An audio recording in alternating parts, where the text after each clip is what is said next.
Fala galera, tudo tranquilo? Bom, no vídeo de hoje é pra gente fazer uma análise do quinto episódio da segunda temporada de Gen V, lançado pra gente ontem na quarta-feira, né? E antes de eu já começar o vídeo, eu queria pedir perdão ao último vídeo de Gen V que teve, da análise do episódio 4. Eu não sei o que deu, né? O pessoal até gastou aí falando que eu tive Parkinson no vídeo, né, e tal. Cara, do nada eu fiquei com o vídeo ficou todo tremido e ficou assim até o final, tá? Eu peço perdão por isso, porque o vídeo não ficou daquele jeito, pelo menos quando terminou a edição. Provavelmente foi algum bug que deu ao fazer o upload para o YouTube, tá? Então eu peço perdão, tá, pelo último vídeo de Gen V. Vamos então para esse vídeo aqui do episódio 5, porque tem muita coisa pra gente falar. Então vamos pro vídeo.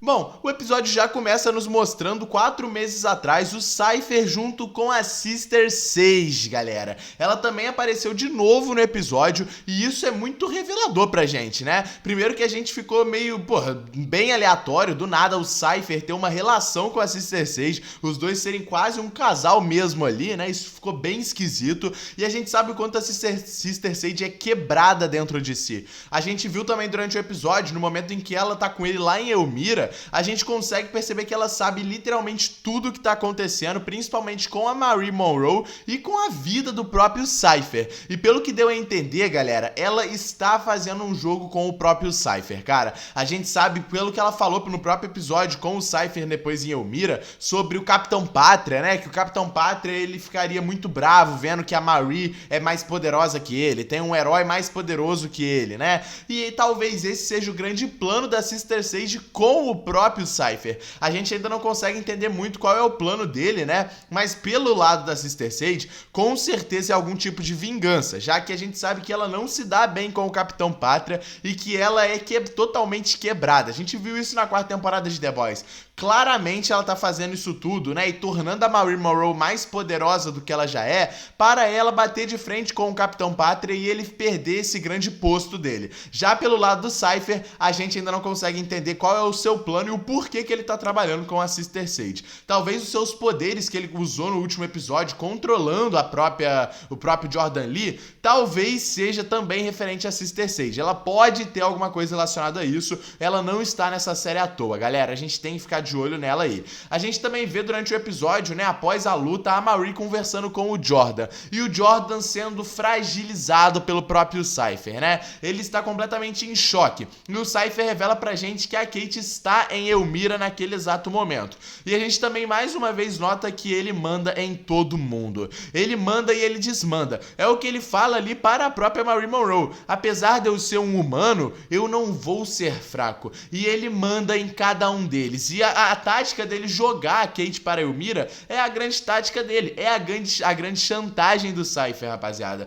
Ele vai fazer isso com qualquer um deles ali, com qualquer uma delas, né? Porque se bater de frente com o Cypher, volta pra Elmira. E ele é inteligente. Como ele mesmo diz, ele nunca erra. Até o momento, ele está acertando em tudo. Mas com certeza ele vai deixar alguma brecha, rapaziada. E isso aqui vai ser o grande pontapé pra gente ver tudo isso. Como eu falei, a Kate foi pra Elmira. Vemos ela indo pra Elmira, ela sendo humilhada e ela voltando para a prisão. Coitada, isso por ela não ter feito nada. Ela só por ela ter ajudado as meninas, né, cara? E ela ainda sofrendo lá em Elmira. E mais uma vez a gente vê o seu poder meio que fragmentado, né, cara? Mais uma vez o seu poder ataca partes genitais do guarda. Talvez a sua mente esteja focada nisso, e por isso o seu poder só está relacionado a coisas de genital ali, né, cara? A gente também vê que o Sam acaba voltando pra sua casa e a gente entende todo o rolê que está acontecendo com o Sam, cara. Além da gente já imaginar que ele sempre foi muito quebrado, a gente entende tudo o que está acontecendo naquele momento, cara. Ele tá tirando esse tempo para ele poder se reconstruir perto da sua família. A gente tem aquela conversa, né, cara, dele com o seu pai, que também foi muito interessante.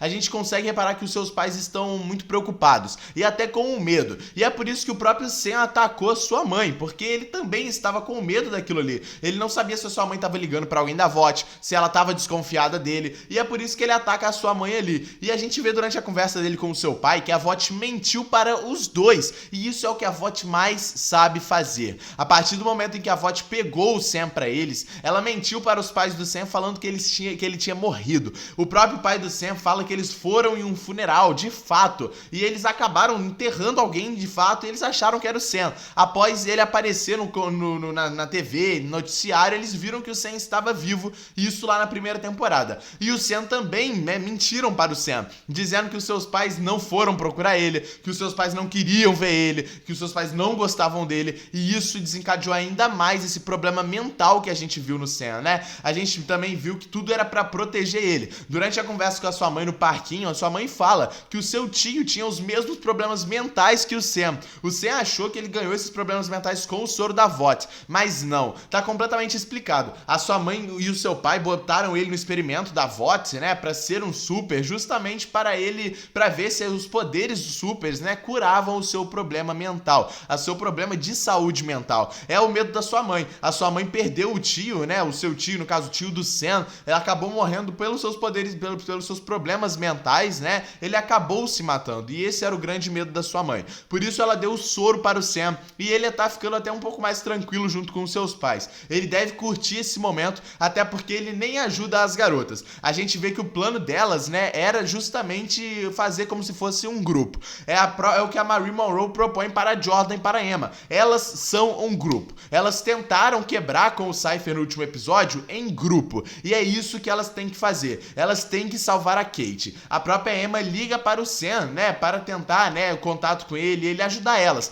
mas o Sam não quer. Ele não liga pra Kate. O que a Emma falou pra ele no episódio 2, cara, no episódio 3, né, entrou bem na mente dele, e ele não quer saber de nada mais da Kate. Com certeza ele vai ajudar elas ainda no futuro aí, mas por enquanto ele só quer ficar com seus pais e resolver todas as suas pendências, né, da sua infância. O plano delas é enganar o Cypher. O Cypher sempre acha que está um passo à frente, a 10 passos à frente, mas isso pode quebrar ele, porque no momento que você tá 10 passos à frente, tem gente pensando antes de você. Então, elas podem usar isso pra enganar ele com certeza. Ele pode ser enganado, e esse é o plano delas. O plano de Elmira. A gente vê alguns flashbacks da própria Marie Monroe em Elmira, né, na sua fuga de Elmira, só que as coisas estão mudadas. Os guardas foram dobrados e elas estão planejando entrar em Elmira para salvar de fato a Kate. O que a gente viu que não deu tão certo assim. Quando elas estão indo pra Elmira, a gente vê que o Greg vai conversar com a Emma. E, cara, eu já falei várias vezes, o Greg não é flor que se cheire, cara.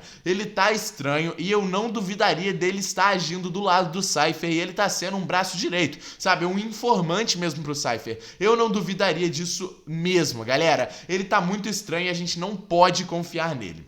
A gente também viu a conversa do Cypher com o Polaridade lá dentro da sua sala, né, cara? Naquele momento a gente já sabia que o Cypher estava moldando o caminho do que o Polaridade iria tomar naquela conversa, e o Polaridade só queria saber sobre o seu filho, sobre a morte do seu filho e o porquê que o Cypher tá querendo ficar, potencializar a Marie, né? O Polaridade tá do lado delas, então, né, o Cypher também já sabe disso, e ele revela a grande questão. A morte do André foi um teste do Cypher. O Cypher tentou também potencializar todo o poder do André, mas isso não deu certo e ele acabou morrendo. Por mais que a gente saiba que o André morreu porque ele tentou usar os seus poderes, ele tinha os seus problemas neurológicos igual ao do seu pai, ele provavelmente caiu na armadilha do Cypher. O Cypher jogou ele naquela sala que a gente viu no final do episódio, que ele mostra pra Marie. Provavelmente aquela sala, cara, não dava em lugar nenhum. Provavelmente aquela sala não dava, né, a uma fuga, e o Cypher fez aquilo de propósito para testar os poderes do próprio André. Ele só não imaginava que o André não conseguiria usar os seus poderes, porque ele não poderia usar os seus poderes. E provavelmente por isso o André foi morto nesse teste de potencialização do Cypher. E isso já vai causar uma quebra agora mental no Polaridade imensa. A gente viu ele instável dentro da sua casa, vendo a foto da sua família, a foto do André, e ele ficando completamente instável. os metais, as facas, tudo ao seu redor sendo jogado pela sua casa, né? Ele tá instável e ele precisa de alguém pra ajudar, mas as garotas não conseguem, porque elas caíram na armadilha do Cypher. Elas chegam em Elmira e tava tudo muito fácil. Entrar em Elmira, chegar no telhado, tava tudo muito fácil, cara, e caem na armadilha. O Cypher prende elas e elas voltam para o podre lar, né? Como a própria Emma fala. Elas voltaram para o podre lar, né, que era Elmira, e elas estão presas novamente, cara. A questão agora vai ser bem complicada, porque o Cypher só quer potencializar a Marie. A gente não entendeu ainda o porquê disso e o porquê que ele quer potencializar tanto a Marie assim, cara. Mas naquela conversa que ele teve com a Sister Sage, claramente, né, como eu falei, a questão da Sister Sage pode ser relacionada a Capitão Pátria e vingança. O Cypher, a gente ainda não sabe. E ele tenta potencializar ainda mais a Marie. Ele fala com ela, cara, eu só quero te treinar. Treina comigo. Eu te dou esse acordo. Você treina comigo cara, você sai daqui. Você sai daqui e você fica muito forte. Isso pode salvar a vida de todo mundo. A gente não tá entendendo nada, cara. E a série ainda tá muito lerda em relação a isso aqui. Eles não estão se preocupando em explicar muito esse lado do Cypher querer treinar a Marie. Mas pode ter alguma coisa relacionada ao seu nascimento, ao próprio Godolkin e alguma coisa relacionada ao próprio pai do Cypher, que eu teorizei que pode ser o próprio Godolkin, né? Na conversa ainda do Cypher com a Jordan fala que sentiu a dor do Cypher e o Cypher fica quieto. Aqui a gente já consegue perceber que talvez um lado para poder vencer o Cypher é a mente. Entrar na mente dele não literal, entrar na mente dele falando das suas fraquezas. Ele é um humano normal. Ele tem dores humanas. Provavelmente as suas dores são relacionadas ao seu pai, ao próprio relacionamento dele com a Sister Sage. E se elas descobrirem alguma coisa desse tipo, pode ser o ponto principal para conseguirem vencer o Cypher nessa questão mental. Ainda vê também a Marie encontrando Annabeth, a sua irmã. Cara, eu jurei que a série ia tomar um rumo diferente em relação a Annabeth, ia trazer uma história envolvendo isso tudo, mas ela estava presa esse tempo todo em Elmira por conta do Cypher. Pelo fato do Cypher ter relação com o nascimento da Marie, a gente entende que ele também tinha ligação com a família da Marie. Então ele prender a Annabeth ali não seria uma coisa absurda, sabe? Ele poderia ter feito aquilo ali e é o que ele faz. Mas a Kate consegue sair dali, né? A Kate consegue sair de Elmira, não de Elmira, né? Mas da sua cela. Ela consegue fazer aquilo ali, ela consegue libertar todo mundo, mas ele queria isso. O Cypher queria isso desde o começo, cara. Isso estava muito óbvio. Foi muito fácil pra ela libertar todo mundo. Foi muito fácil delas conseguirem sair da cela. Não tinha ninguém, não tinha guarda nenhum. É isso que o Cypher queria. E por que ele queria isso? Ele queria potencializar e treinar a Marie à força. Ele é inteligente, cara. A gente não pode negar isso. O Cypher é inteligente e é isso que ele faz. Ele consegue levar a Marie aonde ela queria, a cela da Annabeth, para ela soltar a sua irmã. Quando ela chega, Annabeth está morta, mas ela é obrigada a usar os seus poderes no nível mais extremo que nós já vimos. Ela consegue causar até dores nas suas próprias amigas, mas ela consegue fazer o impossível. Ela consegue regenerar a pele da Annabeth e fazer com que o seu sangue circule novamente no seu corpo sem problema nenhum. Ela ressuscitou uma pessoa. Galera, é isso que o Cypher queria esse tempo todo. Ele botou a Annabeth naquela prisão, cara, de propósito, para fazer isso tudo. Pra Marie ser libertada pela Kate, pra Marie tentar soltar a sua irmã, e a sua irmã está morta. O Cypher sabia que a Marie iria fazer de tudo para salvar a vida da Annabeth. E é o que ela faz. Annabeth está viva novamente após a Marie ressuscitar ela. Mas a coisa não vai parar por aqui. A Marie com certeza vai querer vingança e vai tentar matar o Cypher. E eu não duvido que termine a série assim. Ela matando o Cypher, mas ganhando um potencial de poder enorme, que é o que o Cypher queria desde o nascimento da Marie. Comenta o que vocês acharam desse episódio, o que vocês acharam disso tudo, o que vocês acham que a Sister Sage está envolvida nisso tudo. Deixa o like aí no vídeo, se inscreve no canal. Tamo junto e é nóis, rapaziada.